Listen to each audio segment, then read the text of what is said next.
کبھی زندگی میں اس کو ووٹ دیں گے ہی نہیں، کبھی نہیں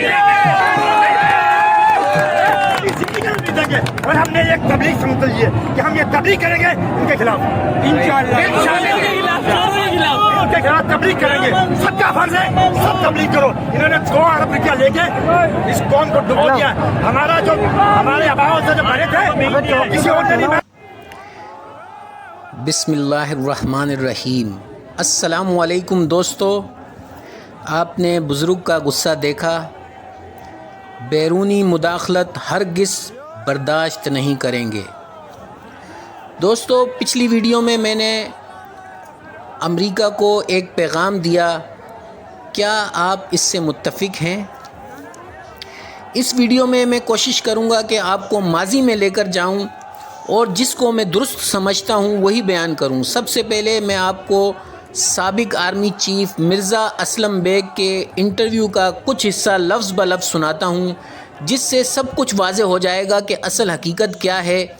یہ انٹرویو دوستو اس دور کا ہے جب عمران خان کی حکومت کو صرف 13 مہینے ہوئے تھے اور مولانا فضل الرحمان نے دھرنا دیا تھا۔ اس وقت امریکہ افغانستان میں موجود تھا۔ مرزا اسلم بیگ نے کہا، میں آپ کو یہاں پہ ایک مثال دیتا ہوں۔ 2003 میں جب امریکنوں نے افغانستان پر قبضہ کر لیا تھا، ہم بھی اس کی فوج میں شامل تھے، تو ملا عمر کے لوگ میرے پاس آئے۔ جلال الدین حقانی آئے ہوئے تھے 2003 میں۔ میں نے ان کو کہا کہ دیکھو، تمہاری ایک نسل تباہ ہو گئی ہے روسیوں سے لڑتے ہوئے، دوسری نسل تباہ ہوئی ہے آپس میں لڑتے ہوئے، اب تم تیسری جنگ کی تیاری کر رہے ہو۔ انہوں نے کہا کہ ہم پرانے مجاہدین سے مل کر اب دوبارہ جنگ کریں گے۔ انہوں نے میرا کوئی جواب نہیں دیا۔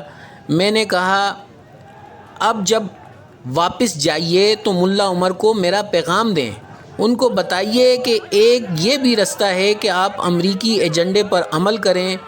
جب جمہوریت ہوگی تو حکومت آپ کی ہوگی، آپ اکثریت پہ ہو، اپنی تقدیر کا فیصلہ مستقبل آپ خود کریں گے۔ 2 ماہ کے بعد فیصلہ آتا ہے، جواب آتا ہے، ذرا سنیے گا، غور کیجئے گا کہ کہتے ہیں کہ ہم نے فیصلہ کیا ہے، ہم متحد ہو کر لڑیں گے اور انشاءاللہ جیتیں گے۔ اللہ کا حکم ہے کہ تمہارا دشمن خواہ کتنے ہی طاقتور ہوں، بڑے ہوں، اگر تم ثابت قدم ہو تو وہ پیٹھ پھیر پھیر کے بھاگ جائیں گے۔ یہ اللہ کے الفاظ ہیں، یہ ملا عمر نے دہرائے تھے۔ ہم لڑیں گے اور انشاءاللہ ہم جیتیں گے اور ہمارا دشمن پیٹھ پھیر پھیر کے بھاگ جائے گا۔ دوسرا، ہمارے لیے ہماری قومی غیرت، ہماری قدریں، ہمارے اصول اس بات کی اجازت نہیں دیتے کہ دشمن جو ہمارے ملک میں بیٹھا ہوا ہے اس کے ہوتے ہوئے ہم اس کے منصوبے پہ کام کریں، کبھی نہیں کریں گے جب تک کہ اس کا ایک ایک بندہ یہاں سے نکل نہیں جاتا۔ تیسری بات، ہمیں دکھ ہے کہ پاکستان ہمارے دشمنوں کے ساتھ مل کر آج ہمارے خلاف جنگ کر رہا ہے، لیکن اس کے باوجود بھی ہم پاکستان کو اپنا دشمن نہیں سمجھتے۔ وہ ہمارا دوست ہے، دوست رہے گا، اس لیے کہ اس کی اور ہماری سلامتی کے تقاضے ایک دوسرے سے ملے ہوئے ہیں۔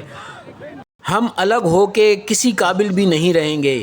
یہ ملا عمر کا جواب تھا اور آپ نے دیکھا کہ لفظ بلفظ جو کچھ کہا ویسا ہی ہوا۔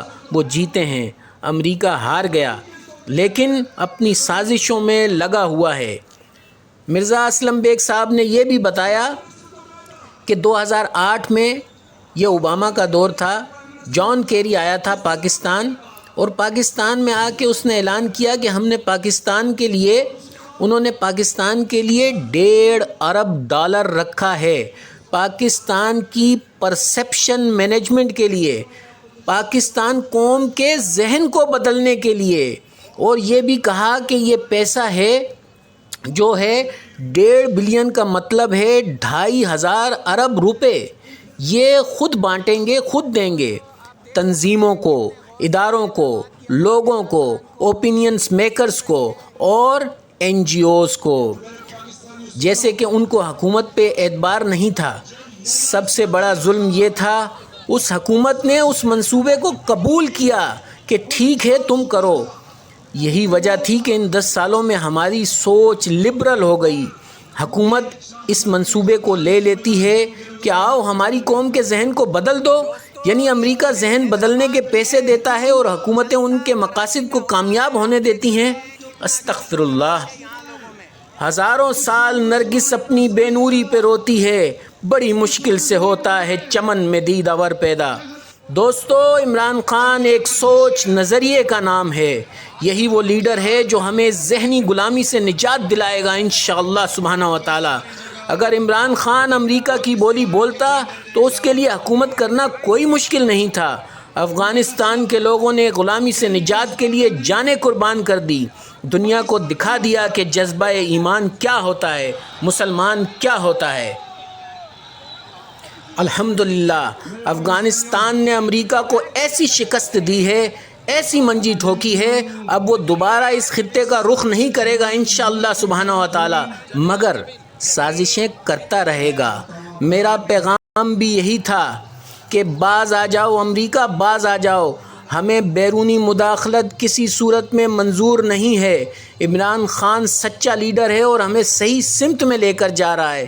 انشاءاللہ امریکہ کو شکست ہوگی. ہم بھیک نہیں مانگیں گے، غلامی کو قبول نہیں کریں گے، اپنے فیصلے خود کریں گے. حوصلہ مند قومیں صحیح وقت پر صحیح فیصلہ کرتی ہیں. ہماری فوج ہمارے ساتھ ہے اور ہماری فوج دنیا کی طاقتور ترین فوج ہے. صرف عمران خان جیسے لیڈر کی ضرورت ہے جو جرت سے فیصلہ کر سکے. وہ فقیر نہیں ہے، بالکل فقیر نہیں ہے، اور خود مختار ملک ہیں، اور ہم اپنی ساورنٹی پہ کوئی سمجھوتا نہیں کریں گے.